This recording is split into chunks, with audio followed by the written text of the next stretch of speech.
Okay, so when I say the name Kratos, what pops into your head? For most of us, it's probably a pale, tattooed warrior just seething with rage. But that's not the whole picture. Not even close. The complete story of this character is this wild, centuries-spanning journey of change. So today, we're going to unpack that whole story, from a forgotten ancient myth all the way to the cultural icon we know now. Yep, this is the guy we all think we know. A Spartan warrior defined by one single desperate deal that kicked off a tidal wave of vengeance. He's all rage, he's all power, he's the ghost of Sparta. But what if I told you this is only one half of a much bigger and way more surprising tale? So yeah, in the world of video games, he's this absolute powerhouse, right? A brutal anti-hero. He's a demigod son of Zeus who starts a bloody one-man war against the entire Greek pantheon. I mean, he just carves a path of destruction through gods, titans, monsters, you name it. He is, quite literally, the god of war. But here's the real kicker. What if I told you that the character we know and love, this icon of gaming, was basically named by a happy mistake, and that a totally different Kratos existed thousands of years ago in actual Greek mythology? To find him, we have to go way, way back. Let's rewind the clock to ancient Greece, long before video games were even a glimmer of an idea. Because that's where we find the first being to carry this name. And he wasn't a god of war, he was something much more fundamental. You see, the game creators just chose the name Kratos because, well, it's the Greek word for strength. Turns out, they had no idea a mythological Kratos already existed. And this original guy, he wasn't some complex, tragic hero. Nope, he was the divine personification, the literal spirit of raw power itself.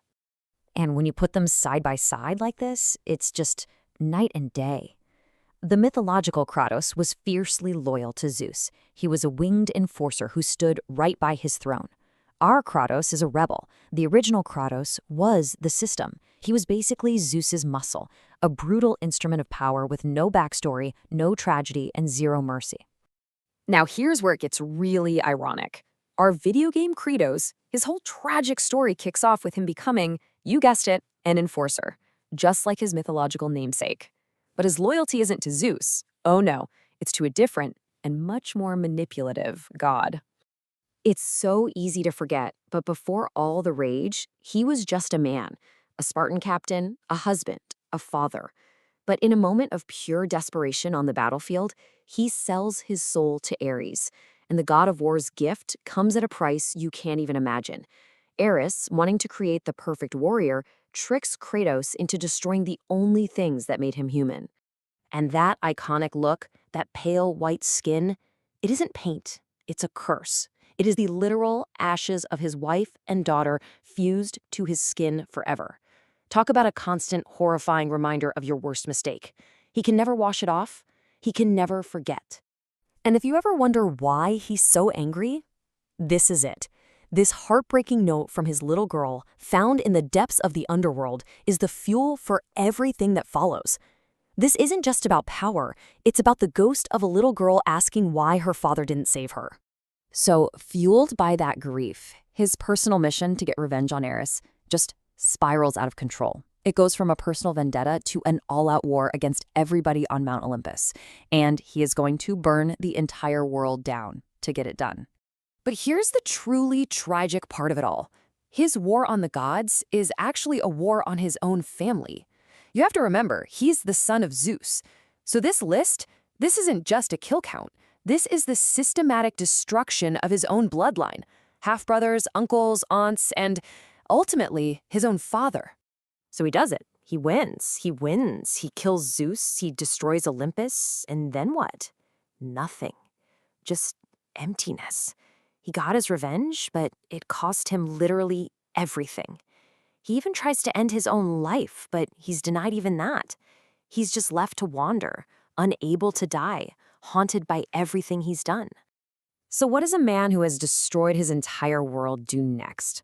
He leaves it behind. He just walks away. And after centuries of wandering, Kratos finds his way to the cold, harsh lands of Norse mythology, the realm of Midgard, where he tries to bury his past and start completely fresh. And this is where the character does a complete 180. It's a total reinvention. Just look at the difference here. The core motivation is no longer vengeance, it's protection. The blades of chaos, symbols of his raging past, are replaced by the Leviathan axe, a weapon of control. His focus isn't on his enemies anymore, it's on his son. And he actually does it. He builds a quiet life. He finds a wife, Faye, and they have a son, Atreus. And for the first time in centuries, Kratos has a family to protect. But he tries to do it by hiding who he really is, absolutely terrified that his son will inherit that same destructive rage that ruined him. This simple line, "This is everything," this is his new creed. It's a promise to his late wife, and it's a desperate plea to himself. After a lifetime of being worse, of giving into rage and vengeance, Kratos makes a conscious choice to change, not just for himself, but for his son. And that choice becomes the absolute core of his Norse journey, the struggle to break the cycle of violence that has defined his family for generations. I mean, all the way back to the Titan Kronos devouring his children and Zeus betraying his own son. But of course, fate isn't quite done with him. He discovers a prophecy that not only shows his own death, but reveals that his son, Atreus, is actually the trickster god Loki, a key player in Ragnarok, the end of the world. Now, the old Kratos would have raged against this, but the new Kratos, he has a very different choice to make. In the final climactic moment of his journey, when he's face to face with Odin, the Allfather, he does the one thing no one ever expected. The god of war chooses not to kill. He chooses mercy. And in that one act, he shatters the prophecy. And more importantly, he shatters that generational curse of sons killing fathers. He finally breaks the cycle. So where does all this leave us? The journey of Kratos kind of mirrors how our own stories have evolved. We started with a simple myth of pure, raw power, an enforcer for the gods, and we end with a complex father who has become a symbol of redemption. The tale of two Kratos is a journey from vengeance to compassion, and it really makes you wonder, what does that shift say about the kinds of heroes we want, and maybe even the heroes we need today?